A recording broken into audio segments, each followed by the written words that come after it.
Okay. Now we're gonna work on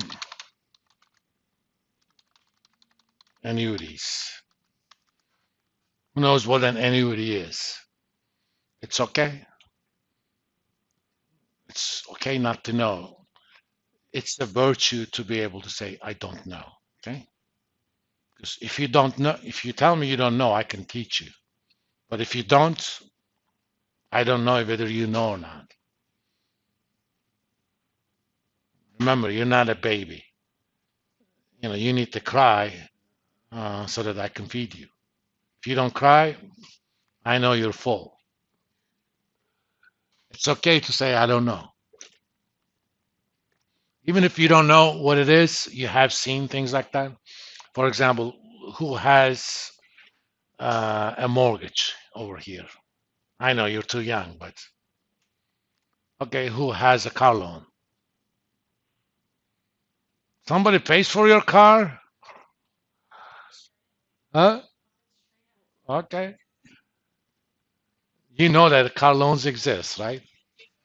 Okay. Typically, the way they work, you get a loan, you make equal amount of payments for a certain period of time, right? Same thing works with mortgage. You borrow money to buy a house, and you make equal amount of payments over whatever number of years. Anytime you have a level set of cash flows for a fixed period of time, that's called an annuity. Okay.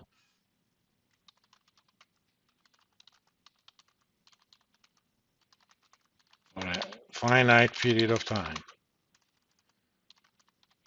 I chose finite for a reason. If that period is infinite, that actually is a special name. It's called a perpetuity. You would think that it's a theoretical construct. You would be extremely wrong. There are bonds that are in existence. All right. Well, I'll do something about that. Let me save this.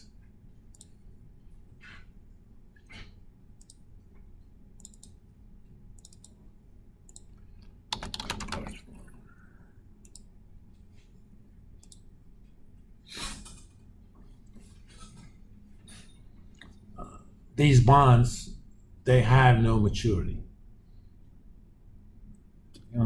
They borrowed 1 million pounds from you back in 1740. They said every year we're going to pay you 10% on 174 pounds sterling. That's it, done. So we also have financial instruments like preferred stocks that kind of act like perpetuities. A preferred stock, it's kind of a misnomer. It's a stock and you're not getting much preference either. You only get preferred over common equity when bankruptcy happens. But it's technically a debt, but for the purposes of taxation, it's considered a stock. You buy that stock, it pays you a fixed amount of dividends every single year until the end of time, or the company goes bankrupt, whichever comes first, or merges, or whatever. Okay? Those are perpetuities. They're simple to evaluate. But in real life, we're going to see pretty much annuities. You win one of those jackpots, they give you two options: get the lump sum now, or I'll pay you in 30 installments. That would be an annuity. Okay. Anytime you have equal set of payments over a long period of time, that's an annuity. And at least in this class, all the calculations we're going to do are we're going to be able to calculate either present value or future value of an annuity. Sometimes we're going to have what I call a balloon payment. If you can convince your car dealer, you can say, they say, here's a car, monthly payments would be 500. You can tell them, I can't afford 5, but how about I pay you 300, and 7 years from now I'll pay you 10,000. That would be an annuity with a balloon payment. Or you can have an annuity, but you also have a starting balance. We can calculate the future value of that. Either way, we can do all of those. Okay?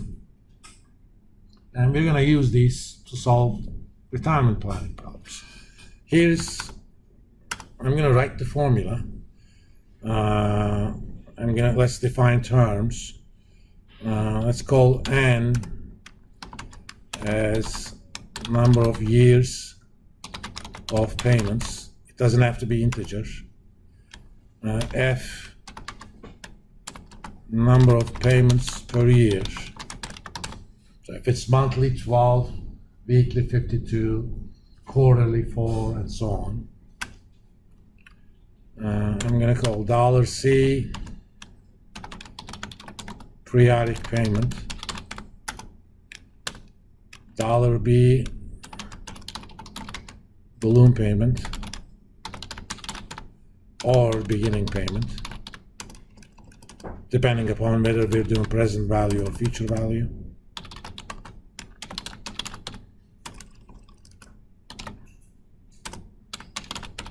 If you're doing present value, $B is going to be balloon, the lump sum that's going to be paid at the end. If you're doing future value, $B would be beginning value.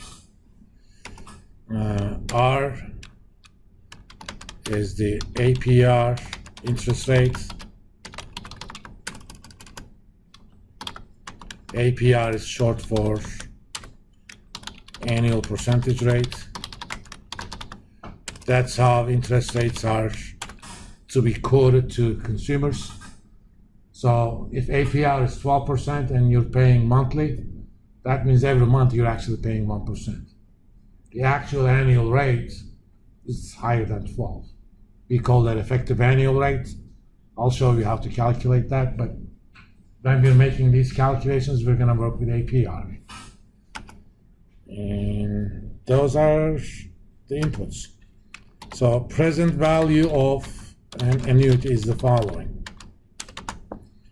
It's an ugly formula. I mean, I can even use my pen, but I'm not going to. Periodic payment divided by R divided by F. Actually, let me make that square brackets.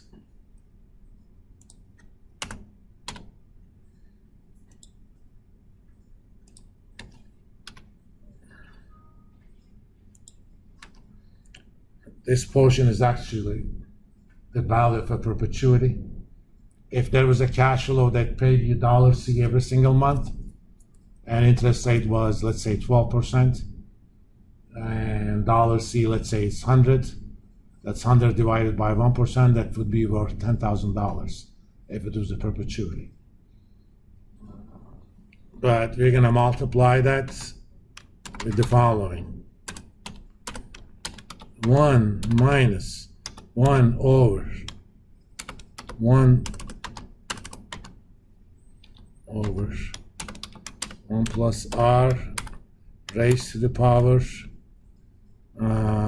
n times F. Well, 1 plus R divided by F, I'm sorry. It's an ugly formula. We can code it in Excel, it's not a problem. But we have a more civilized way. Excel has a built-in function. That part is the present value of the annuity itself. Then I need to discount the balloon payment. And that's, come on, man. Oh, I need to extend this. That's $B divided by 1 plus R over F raised to the power n times F.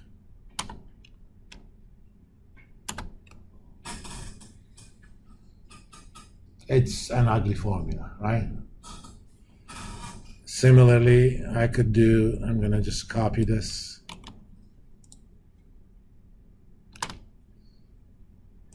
Future value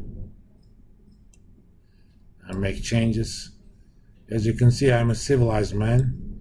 I reduce any work that I have to do. That part is the same. This one is